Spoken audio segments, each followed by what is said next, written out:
Hi, my name is John Garfield. This is the Releasing Kings newsletter. It is April 26, 2015. So this week I want to talk to you about sharing your why, or sharing the real reason for the motivation of your heart. The Bible talks about out of the heart come the issues of life. Jesus really emphasized what was in our hearts. And so we want to follow that line. If we try to convince others to adopt our why, it feels disingenuous and raises resistance that we all have for the sales pitch routine. If you simply share the why already in your heart, some people will resonate and collaborate and join you.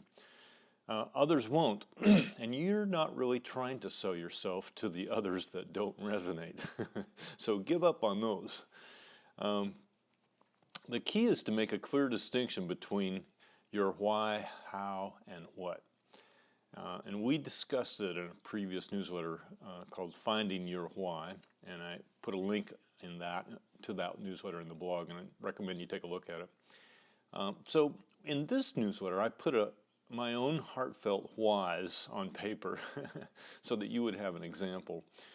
Because there's something of God's heart in our hearts, these personal whys have a prophetic attraction. Yours do too. So I want to encourage you to get them in writing. Go through the exercise of taking the pain to try to write down the whys of your heart, the motivations of your heart.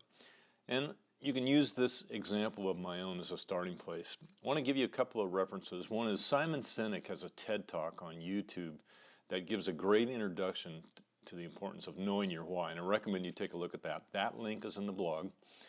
And we also use a heart plan to help you find it. And I put the European link to the heart plan in the newsletter. I'm very proud of it, by the way. Very proud of the person that put it together, too. Also, we have a graphic about sharing your dream, which I got with help from Simon Sinek. So let's talk about whys. These are my own, as an example. So why? We are all happiest, this is an introduction, most productive and prosperous when we cooperate with the destiny God wrote in our heart. We naturally do what is already scripted in our hearts. We all do. That governs what we say and what we do. Minds obey, hearts volunteer. Obedience does not define spiritual maturity. Initiative does. And the initiative that comes out of your heart is it just flows out. You can't stop it. You can only guide it. So here's my first why. Well, it's to please the Father. There's something in all of us, I think, especially in me. I've always enjoyed pleasing even my natural father. I want to please my Father. And I love to hear him say, "Well done," and I love doing what he does. The resulting experience of flowing with his Spirit, the fruit, the power, the prophetic confirmations, and the divine appointments are amazing. When I used to ride horses with my dad, or fix fence, or put up the hay, it was just enjoyable to work with him and to know that he found satisfaction in what I was doing. I have fond memories of getting compliments on training horses and having my dad look over my shoulder and say, "Good job, John." That stuck with me all my life. Doing that with the Heavenly Father is equally, more greatly impacting. The second why is I want to release my own heart. I want this cooperation with the Father to flow from the desires He wrote in my heart very naturally. In other words, I don't want to operate out of religion or out of expectations other people have for me. I want to flow right from my own heart. Obedience does not describe my half of this equation. I'm volunteering for my own heart to be chosen for His initiatives. I'm even volunteering my own initiatives and discerning them in His presence. I'm sensing that my Father is pleased with my initiative. In other words, I am not just a robot in the kingdom. I'm someone who's making a contribution. Third one is reformation. This is a motivation for me. I want to play a role in changing the world. I want to be part of the biggest thing that God is doing. He's building His kingdom, He's blessing nations, and He's improving cultures. Fourth one is releasing hearts. I want to be a living example of practical spirituality in business or in any mountain. I want to help people connect with their own hearts and set captives free to find their mountain and share their portion of putting the kingdom first. I want to help them become themselves. You get this? I'm here to help you find your mountain and express your own heart. That is something that God has wired me to do. Last one is wealth creation.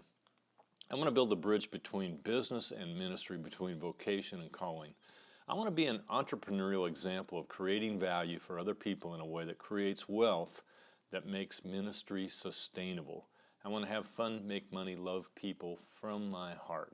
Now, you might be thinking that this is a recruitment tool. And I want to just suggest to you that coaching, the heart plan, are not huge money makers. This whole idea of public speaking and coaching being a money maker is got a little bit of a propaganda thing going on with it, because it's ministry, it's necessary. I love doing it. I do not depend on it to pay the bills. Okay, and I'm suggesting that you probably don't want to either. So let's go to the next level of our hows. In contrast, here's the next level of how we make all this happen, and in terms of finding your why. Number one is the heart plan. We've created a coaching tool called the heart plan that helps people connect the dots between the whys in their life and the hows of making it happen in the real world. It includes goals, cash flow, a business or life plan, team members, everything you need. Most importantly, we identify the heart boundaries holding people back and find the reason to trade those for the reasons God placed in their hearts to do something great. We use a prophetic gifting to complement the wisdom of discerning God's true heart's desires and the boundaries that keep us from our dream. Did you hear that? In other words, when we coach people or help people, we cheat. We use a prophetic gift. We get God to help weigh in on what's going on in personal hearts. And I want to suggest to you that that third stool at the table is the key. Okay, it's hearing God. It's not harder or easier than hearing God define what He wrote in your heart. Next one is corporate heart plans. We use a corporate heart plan to help CEOs get in touch with their hearts and kingdom purpose, and then take the same concept into the company. It lays a foundation in corporations via management teams who all understand and share their why. These people in companies aren't just producing widgets for dollars, just like the rest of us. They have a kingdom calling, which God is allowing them to choose. And many of them are saying, yes, Lord. In other words, they're connecting the dots between their corporate vision and what God's doing in the kingdom. The jailbreak has started. This is something that's going to grow and grow and grow. It's like a mustard seed right now, but it's going to be really big. When the kingdom why is understood, it has a prophetic motivation for other hearts that can be leveraged in employee morale and in customer marketing. Okay, did you hear that? When you have a company and you know your kingdom why, it's real easy to hire people. It's real easy to sell your product, because when you state the why, the reason God has your company in existence, it has a drawing power. It draws people to you. Next thing we do in terms of how as affiliate coaches, it does take time and some level of relational trust to get through the heart plan and track the progress. God has other people in the wings who already share this approach to releasing kings, and we've found some great ones. Maria Lalick has a website called heartplan.eu, and David Nitch has educationviaheart.com. He's an educator. So those are two great ones. And Borjana Plaza, another one in Poland. And I'm going to add her link when I get it. The next thing, how we do Releasing Kings is live conferences and workshops. The spirit of tasting the desires of your heart has to experience, to taste and see how good the Lord really is. Watching the lights come on for a group of people in the presence of God is one of my greatest pleasures. Next thing is books and blogs. The message of Releasing Kings is powerful and compelling because it's an invitation into your own dream coming true. It's exceedingly and abundantly beyond all you could ask or imagine.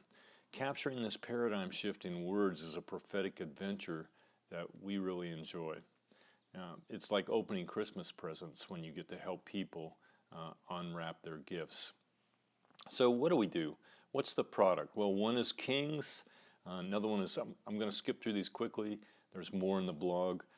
Business as Ministry is another one. That's a revolution. Multiplication, the idea of people, Christians, actually being able to create wealth. And finally, blessing nations. So here's your assignment. Write down and share your why. If you need help, we use a heart plan on a personal level and a corporate heart plan on an organizational level to help people get connected with their why. The introductory phone call is free. Okay? Have a great week. Take time to write the why that God wrote in your heart. You'll find it's amazingly motivational. God bless.